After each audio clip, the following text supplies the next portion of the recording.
there are unknown compounds found in marijuana testing samples, lab owners say, you guys. That's right, Todd, this is for you. In recent weeks, the regulated marijuana industry has faced a crisis of confidence prompted by lab-approved products found to contain pesticides. Now there's evidence some marijuana samples submitted for testing contain mysterious soup of dozens of unknown compounds never before found in cannabis. Lab executives told MJ Biz Daily they believe the compounds are created when hemp-derived cannabinoids are converted to Delta-8 and Delta-9 THC. That's for you, Saman. Labs do not test for these byproducts. Rather, most states require labs to test for various levels of heavy metals, mold, and cannabinoids. And how they affect consumers is unknown, you guys.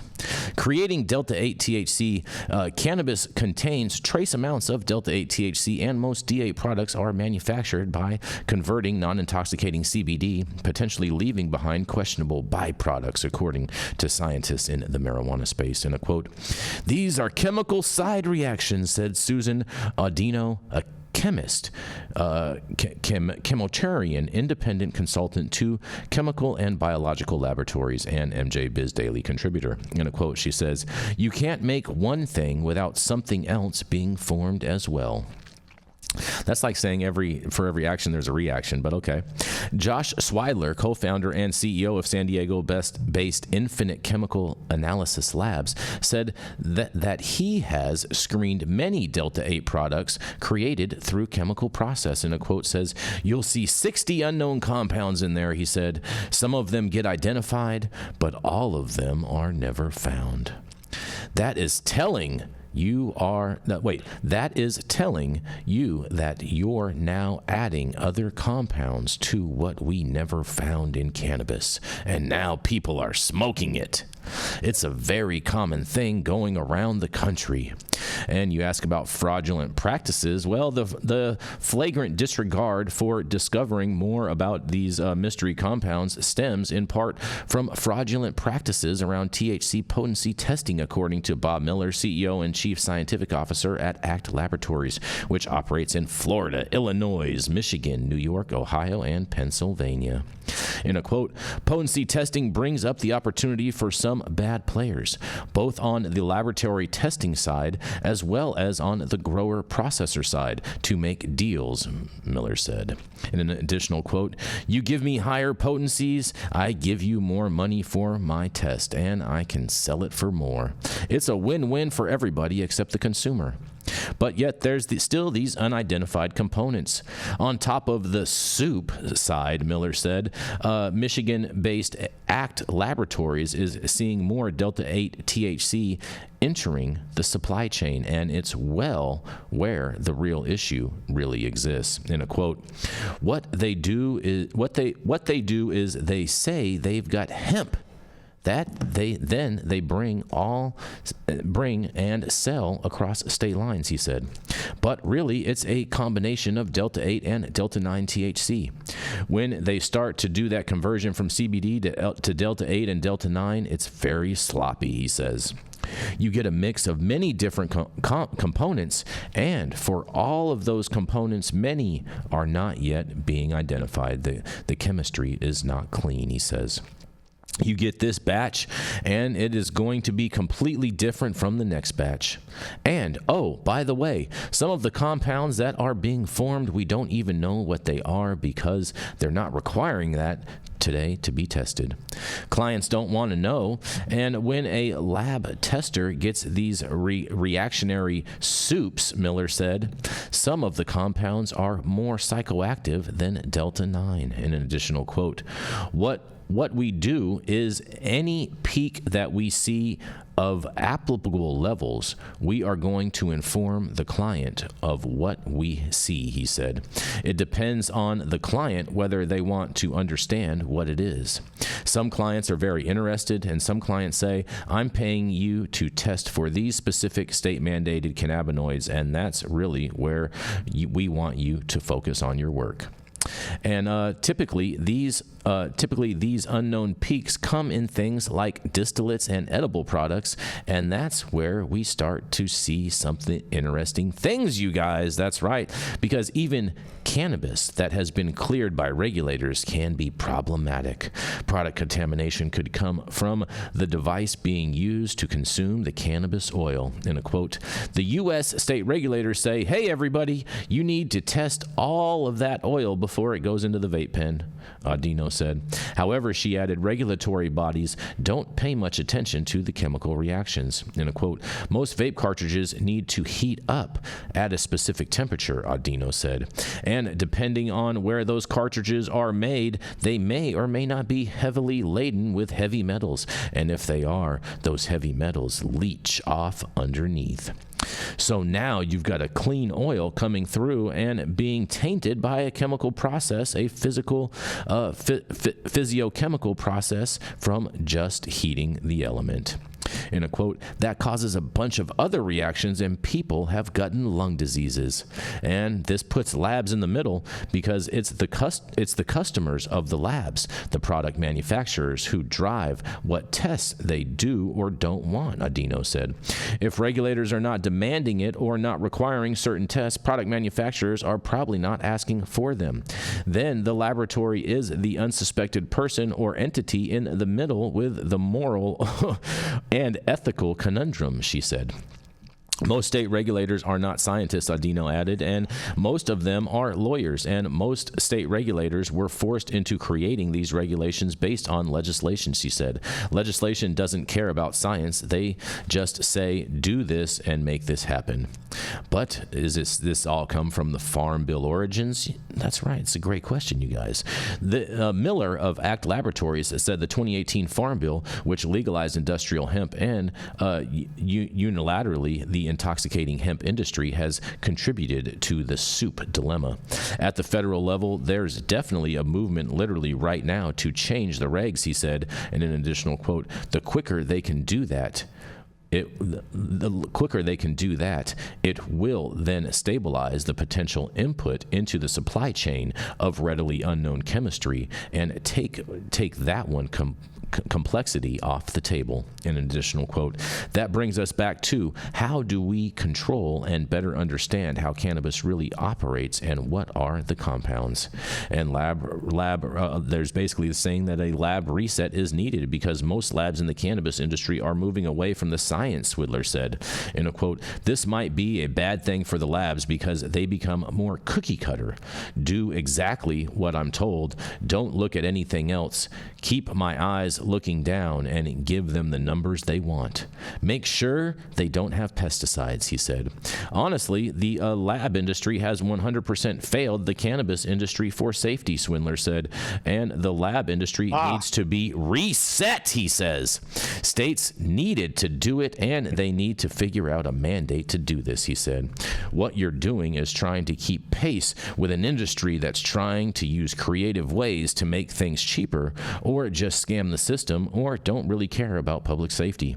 He says, I honestly think 70 to 80% of the labs probably shouldn't be open because they're not necessarily doing it for to be a safety lab. They're doing it for the dollar, and they're willing to do whatever it is to make that dollar. Well, some interesting things going on in the testing space, and I can't wait to hear what you guys have to say about this. And we got Saman, who's a scientist, and we got Todd, who's a lab executive. Oh, man, we're going to have lots of opinions on this. This is Jason Beck for the High at 9 News Hour. What do y'all have to say about this? I just have one question. Was that guy's name Swindler? Mm-hmm. That's cute. That's cute, Simone. That's cute. Look, just so we're clear, look, labs can't test for every unknown compound on the planet, right? To make sure the shit is safe.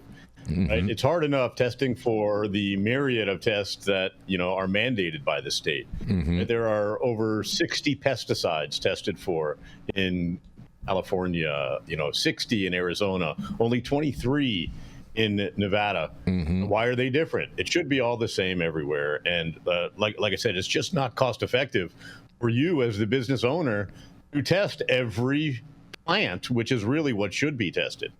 Also, California, why don't we change the batches from 50 pounds? Because, you know, you literally take an ounce of 50 pounds and test it. That ounce could be clean, but the rest of that 50 pounds can be very dirty. Yeah, but I mean, Todd, but like you guys in Nevada, you guys have to test every 5 pounds as a batch, and to me, that's just crazy. Every 5 pounds. I mean, that's crazy. Look, like the reality. Why is it crazy? What do you think?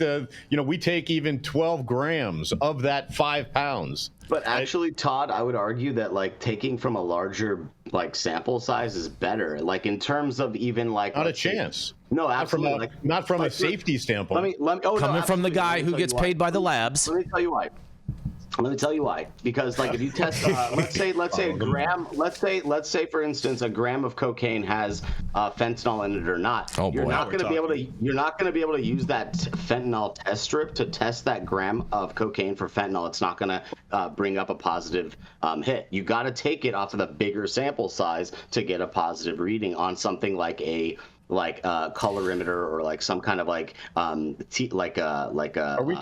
talking TLC. About cocaine and fentanyl. We're talking about weed, brother. But we're talking about it's about sample sizing. It's like about finding. Well, they're two different completely things. But what we're saying is, weed is manufactured and produced for consumer use, like toothpaste. I mean, cocaine is too. Yeah, it's true. No, it's not actually produced like toothpaste because it's a plant. It's growing. A toothpaste is a finished product. So let's say that 50-pound batch that you're talking about, it's actually better to take from a 50-pound batch and take it's just scientifically incorrect, my friend. That's wrong. I'm gonna agree to disagree on that. Since you guys are off the rails. Oh man, this is great. This is great. On a rail. Okay. Are we off the rails? Statistically speaking, the smaller the batch size, the more granular information you have about whatever it is you're testing. However, the 50-pound batch size that we have in California is to balance the cost of testing versus the safety to the consumer. And so the smaller the batch size, the more expensive all of our COGS are. Yep. This is not about lab testing and safety. This article is about things that are not even tested for, which are about unique, that's what I'm saying, unique synthetic and novel cannabinoids that never existed because they're made through secondary processes. They're called synthetic cannabinoids. They're not tested because they're not known to be harmful, like certain pesticides that are going to cause a third eyeball to pop out of the side of my temple. Thanks for putting us back on track, Yarrow. That's right. We are not talking about lab testing and safety procedures for consumers based on what we know to be harmful. We are talking about compounds that we don't know whether they're harmful or not. They're not on a banned list. There's not enough science to know whether humans and these compounds work well together. And batch size doesn't matter because batch size doesn't address whether these compounds are or are not okay to consume. Okay, you make a great point. Which brings me back to my first point, saying they said two things though. They shat on Todd in this article. So Todd's defending himself. Not on me. Not on me. Well, they shat on labs. They shat on the labs. I just like. I don't think it has anything to do with the labs. I think what we're not seeing. When you say shat in the past tense, I'm like, dude, you are my Scrabble buddy for life, bro. But literally, I can't the true question is, what should we be testing for? Well, I don't think it's about what we should be testing for. It's about what operators shouldn't be putting in. We're talking about, for those people at home that aren't familiar with the industry, we're talking about conversion leaders, which are not things that should be introduced into a regulated market in the first place. Right. So we have shady operators who are entering conversions, and then we have them telling the labs, don't test for it. Like, come on, I know trappers that can look at a COA and be like, that's a conversion. So, we know what it is. It's not more amber soup. Colored. It's only poop soup when it's crude. Now it's hot dog water, but it's converted hot dog water. So, I mean, really what the meat and potatoes of this is that things are getting through into a regulated market. These regulated operators are introducing conversion leaders into Metric to cut their costs down, then telling labs to look the other way, a lot of whom are doing so they can keep making their sales. And I think that's the bigger issue, is that we're bringing adulterated product into the industry that doesn't belong here. Because it's not even looking the other way. It's not even looking the other way. They're compounds that are not mandated to test for. And guess what? As you, the producer, you don't want to pay for more testing of shit that you know is in your shit, right? Because as you're making that stuff, you know it's in there. You know the byproducts. Well, and at the same time, Todd, at the same time, if they include different things that you guys are required to test for, that could mean that you guys have to make significant investments into your lab for different equipment to screen for these different compounds. Who's going to make that rule? That's all created with legislation. I agree. Some guy saying, "Hey, why aren't we testing for Delta 8?" I agree with you, and that's what this article is saying that's what this article is saying is that the testing regulations are created by legislators, not by actual scientists. That's exactly right. 100%. I agree with that.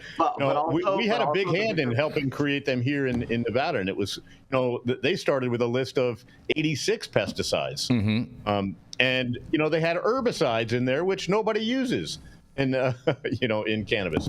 So Todd, with crop group 19. So Todd, you think that Nevada's testing requirements are good examples of sample sizes that should be done based on the batch size, the 5 pound as opposed to the 50 pound? I do with a caveat. I think that heavy metal testing is overdone, right? We're 120,000 samples in. There's been about 12 or 15 heavy metal failures, right? And it was all due to a main problem, right? So I don't think that should have to be done every single batch, right? It's expensive ass equipment that we have to do. We have to have highly trained chemists to do it.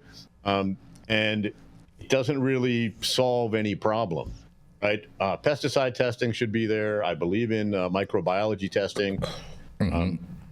I think that batch sizing is also good and smart from a consumer safety standpoint, not so much from the manufacturer's standpoint, because it is expensive. But one thing that article said that it said we have to count on the morality of the labs, right? Do we? And aren't labs allowed to make money? We're not the police, right? We do what we get paid to do, right? Just like you guys get paid to make some shit and then sell it. Right. So that's funny. The labs seem to be the redheaded stepchildren of the cannabis industry because we're not the cops. We're on the customer side. We want you to win. Right. If we happen to find stuff, people always say you failed me for whatever. And I was like, I didn't fail you. You failed you. Yeah. We just found it. Take some accountability, right? I'm going to say this, Todd. I'm going to say this. Your argument, for what you're saying for Nevada makes sense, but California, it doesn't make that much sense, right? And that's why the batch size thing here. You don't want the people safe in California? No, you have one plant that's like 10 pounds here in California. You're not doing that in Nevada. That's just facts. So, well, I'm just saying, you have one plant that you're growing this out of, and it's like going to be, 1/5, that's going to be 20% of that batch size of 50 pounds. So that's why they're saying batch size of 50 pounds, because that's a common reality here in California. But again, it's like, this is throwing a lot of shade at the labs. I don't think that's fair. And like Yarrow said, this is more actually about just the converted products and these byproducts that are created. So let's say this, the bigger, like Jenny was saying, the bigger issue here, there's one issue. It's that cannabis is not legal, and we've bifurcated this into hemp and a taxable cannabis industry that has to go through crazy hoops, flaming hoops, to get to the finish line or get to the bag. Which, when you get to, there's no fucking money left in that bag. No, I think the real problem ultimately is with the legislators that are pushing this policy in regards for their financial favors or whatnot, from different lobbyists and whatnot, that is creating this, instead of them going to scientists and saying, hey, what needs to be here, what should be here, and how should we write this to make sure that we can get it right for the public safety of the community. But look at the entrepreneurs, bro. The entrepreneurs created the situation with DA. What? Hold up, Rico. Look at who created the instance where DA and Delta 10 and HHC and all these different cannabinoids, these new products exist. This is coming from entrepreneurs who are hired as guns for hire. Let me tell you something, Saman. I saw Delta 8 before there was ever even a hemp industry, so that's not real. It was D8 was created long before then. You didn't see Delta 9. You didn't see Delta 9 from hemp. You didn't see THCP. You didn't see HHC. Not THCP. PCP and not those other ones. You're correct, but Delta 8 I have. Okay. Delta 8 I saw way before, long before then.